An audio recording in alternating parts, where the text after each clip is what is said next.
चलिए सबको से पूछा जाओ। हाँ हाँ पूछा जाओ। काहू काका हाँ? अब की बार केकरा के वोट दे के विचार रखले बा? बबुआ वोट अगर नीतीश के देतानी आ बीजेपी के देतानी चाहे जॉन सूरज के देतानी, अच्छा। ये तीनों जना के वोट दियो दम तो इनाम मानी लो जो हम वोट देले बानी। हाँ। वही सब के विचार बनाओ तन जे आरजेडी के वोट दी तेजस्वी जी के। हाँ हाँ नया बारे युवा नेता बारे हाँ हाँ लड़का सब के नौकरी ओकरी लगावत रे। ये तो बात सही कहला, बहुत बढ़िया काम करता रे। ना जितावल जरूरी बा। हाँ जितावल जरूरी बा। तो हमनी का दुर्गा पूजा के चांदा के आई रहनी सब।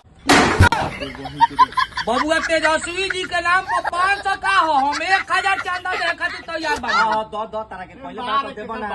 आ दुर्गा माई कृपा करी जाओ कि बिहार में उहे के सरकार बनो। आगे उड़ी दबा के दे भाई वो तो लड़का सब के नौकरी होई। खाना दान के नाम पे चढ़ा देता नहीं। चढ़ाओ ना चढ़ाओ। ये बड़ी अच्छी बात कही है। तोहरो लोग के कहीं के बजाय तो है हम दुर्गा पूजा में पूरा प्रचार करवा देते हैं। माइक में जय दुर्गा माई कृपा करो।